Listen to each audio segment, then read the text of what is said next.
Hello বন্ধুরা, এখন আমি এই ভিডিওর মধ্যে বাংলাদেশের চরকি প্ল্যাটফর্মে রিলিজ হওয়া আধুনিক বাংলা ওটা বলে অ্যান্থোলজিক্যাল সিরিজ তার রিভিউ করতে চলেছি। 3টে এপিসোড আছে, পরপর মানে একসাথে আসেনি, গ্যাপ দিয়ে দিয়ে প্রত্যেক সপ্তাহে একটা করে এসছে এবং কালী পুজোর সময় বিশেষ করে হ্যালোউইন স্পেশাল এই এপিসোডগুলো ছিল। তো 3টে গল্প, প্রথমটার নাম হলো বোয়াল মাছের ঝোল, দ্বিতীয়টার নাম হলো খাসির পায়া এবং তৃতীয়টার নাম হলো হাঁসের শালুন। তো কেমন হলো এই কথাটা? 3টেতেই লিড রোলে আছে মোশাররফ করিম, এছাড়া অন্যান্য আর্টিস্টরা রয়েছে এই কাজের মধ্যে। প্রথম গল্পের যদি আমি বলি, প্রত্যেকটা ধরে ধরে বলছি, হয়তো ভিডিওটা লেন্থি হবে, একটু দেখে নেবেন।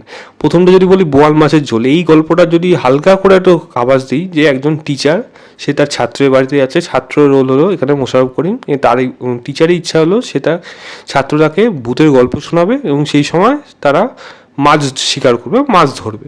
এবার এই ছাত্রের বাড়িতে গিয়ে এই টিচারের কি হচ্ছে, আলটিমেটলি সেখানে কোনো ভৌতিক কার্যকলাপ হচ্ছে নাকি এই টিচার যে উদ্দেশ্যে গেছিলো সেইগুলো তাদের সফল হচ্ছে, মোশাররফ করিম কি তাকে সাহায্য করছে নাকি এর পেছনে অন্য কোনো কারণ আছে? এর থেকে বেশি জানতে হলে আপনাকে চরকিতে গিয়ে এই সিরিজটা অবশ্যই দেখতে হবে, এপিসোড 1টা।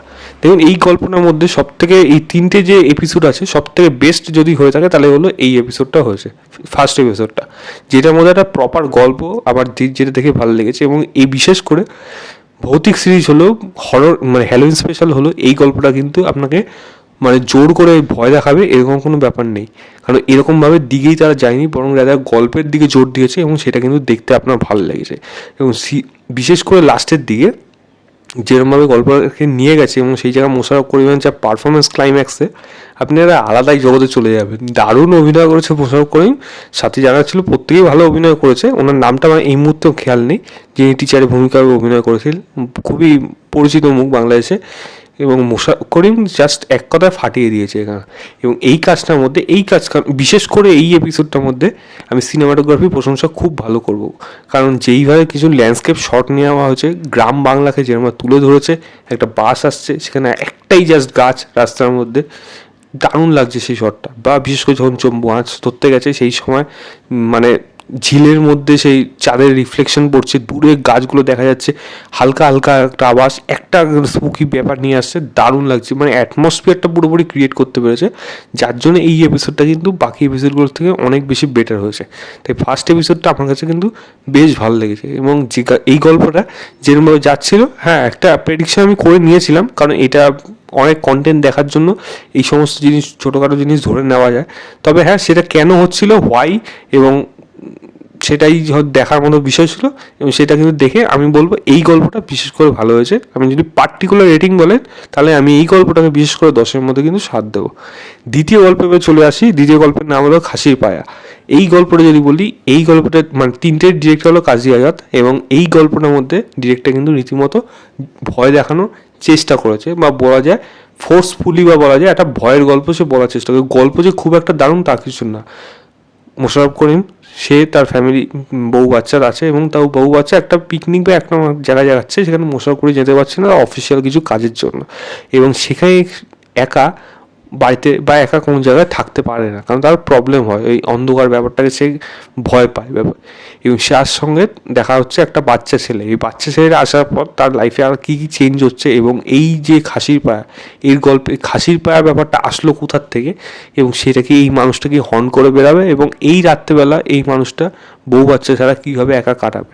এর থেকে বেশি জানতে হলে আপনাকে চরকি থেকে এই সিরিজটা আপনাকে দেখতে হবে। দেখুন, এই সিরিজটা আমি যদি বলি, এই গল্পটা কিন্তু আমার খারাপ লাগেনি, যে খুব জঘন্য লেগেছে তা কিন্তু না।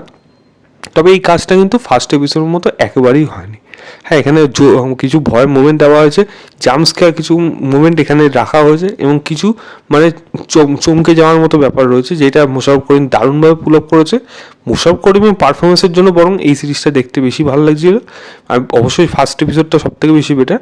বাট এই সিরিজটা, এই এপিসোডটা যদি বলি, আমি এই এপিসোডটা বলবো আমার একটা অ্যাভারেজ টাইপের লেগেছে, যার জন্য এটাকে আমি খারাপ বলবো না, ঠিকঠাক লেগেছে। তবে ফার্স্ট এপিসোডের স্ট্যান্ডার্ডে কিন্তু একেবারেই যেতে পারেনি, এবং ভয়ের যে জায়গাগুলো সেগুলো কিন্তু ভয় পাওয়া যায় না, এবং এটা কিন্তু পরিষ্কার। এবং এরও গল্প প্রেডিকশন অলরেডি করে নিয়েছিলাম যে কী ছিল এটা, তো সেটা সেরকম কোনো ব্যাপার না।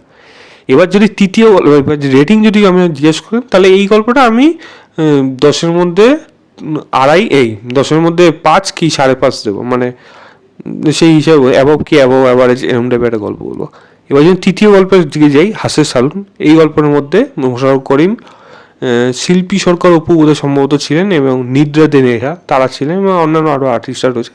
এই গল্পটার মধ্যে মোশাররফ করিম একজন ক্রিমিনাল এবং সে খুনি, এবং তার সাথে এমন কিছু ঘটনা ঘটছে যেগুলো তাকে মানে বিশেষ করে তাকে পালিয়ে বেরোতে হচ্ছে এবং সে একটা একটা কারণে খুন করে বেরোচ্ছে, এবং খুন করে যাওয়ার পর সে এমন একটা বাড়িতে গিয়ে থাকছে বা বলা যায় একটা হোটেলে, সেখানে তার সাথে এমন কিছু ঘটনা ঘটছে যেটা সে আগে কল্পনা করতে পারেনি। সেই হোটেলে কীভাবে পৌঁছানোর পর তার সাথে কী ঘটনা ঘটলো এবং আলটিমেটলি সে কি সেই হোটেল থেকে বেরিয়ে আসতে পারলো কিনা, এর থেকে বেশি জানতে হলে আপনাকে চরকি থেকে এই সিরিজটা আপনাকে দেখতে হবে। দেখুন এই গল্পটার মধ্যে আমি বলবো এই সিরিজটার মধ্যে সব থেকে যদি খারাপ হয়ে থাকে তাহলে কিন্তু এই এপিসোডটা হয়েছে থার্ড এপিসোডটা, হাসের সালুন। কারণ এই গল্পটা কিন্তু কোনোভাবেই জমে ওঠেনি এবং এই গল্পে যে টুইস্ট অ্যান্ড টার্ন সেটা প্রথমে বুঝে গেছিলাম যে কী হতে চলেছে এবং কী হবে আলটিমেটলি, এবং ভয়ের যে পোর্শনগুলো একেবারে কিন্তু ওয়ার্ক করেনি, কারণ ভয় পাওয়ার মতো কোনো মোমেন্টই নেই, এবং যা হয়েছে থ্রিলিং যেই জিনিসগুলো এটা কিন্তু সম্পূর্ণভাবে নষ্ট হয়ে গেছিলো, কারণ প্রথম থেকেই স্টোরি প্রেডিকশন হয়ে গেছিলো এবং শুরুর দিকে যেই জায়গাগুলো রাখা হয়েছিল সেগুলো কিন্তু খুবই নর্মাল ব্যাপার। আমার মনে হয় না সেটাকে এতটা এক একটা এপিসোড প্রথমটা ধরুন 40 মিনিট, তারপরটা ধরুন ওই 50 মিনিটের কাছাকাছি, তার থার্ড এপিসোডটা প্রায় 50 মিনিটের মতো। তো মনে হয় না এই সিরিজের মানে এই এপিসোডটা বিশেষ করে এতটা সময় ডিজার্ভ করছিল। শুরুর দিকে অনেকটা সিন কেটে বাদ দিয়ে দিতে পারতো, ওইগুলো খুবই অ্যাবস্ট্রাক্ট বা বলা যায় অন্যান্য গল্পে দেখে গেছি, আমি এই গল্পে কেন দেখবো বা হ্যালোন স্পেশালের মধ্যে আমি কেন এই জিনিসটা দেখতে যাব, সেই জিনিসটা কোনো প্রপার ব্যাখ্যা এই গল্পের মধ্যে উঠে আসেনি, যার জন্য এই কাজটা সবথেকে আমার খারাপ লেগেছে। এবার যদি আপনাকে বলেন এটা রেটিংয়ের কথা, তাহলে আমি বলবো এটাকে আমি 10-এর মধ্যে আমি 3 দেবো ম্যাক্সিমাম মোশাররফ করিমের পারফরমেন্সের জন্য। আদারওয়াইজ কিন্তু এখানে দেওয়ার মতো সেরকম কিছু ছিলও না। এবার যদি বলেন ওভারঅল এই সিরিজটা কেমন হচ্ছে আধুনিক বাংলা হোটেল, আমি বলবো এটা ওয়ান টাইম ওয়াচের জন্য ঠিক আছে। চরকি আগের সিরিজ যদি সিরিজ যদি আমি বলে থাকি, যেমন আপনার নিশ্চয়ই মনে আছে পেট কাটা শ, তার সাথে যখন একেবারেই তুলনা করবেন না, এই সিরিজটাকে আমি স্ট্যান্ডার্ড একটা সিরিজ হিসেবে দেখুন। আশা করি আপনার সময়টা নষ্ট হবে না, অ্যাটলিস্ট ফার্স্ট এপিসোডটা তো ভালো লাগবে, দ্বিতীয় এপিসোডটা ডিপেন্ড করছে কীরকম ভালো লাগবে না, কারণ থার্ড এপিসোডটা সেরকম ভালো লাগবে না। আমি ওভারঅল এই সিরিজটাকে ম্যাক্সিমাম 6 দেবো, মানে 3/5 দেবো। বাকিটা আপনাদের ব্যাপার, আপনারা দেখে জানাবেন আপনাদের কেমন লেগেছে। তো এই ছিল আমার ওভারঅল রিভিউ আধুনিক বাংলা হোটেলের 3টে অ্যান্থোলজিক্যাল সিরিজের গল্পের রিভিউ। ভিডিওটা ভালো লাগলে লাইক শেয়ার, চ্যানেলটাকে অবশ্যই সাবস্ক্রাইব করে দেবেন। বাই।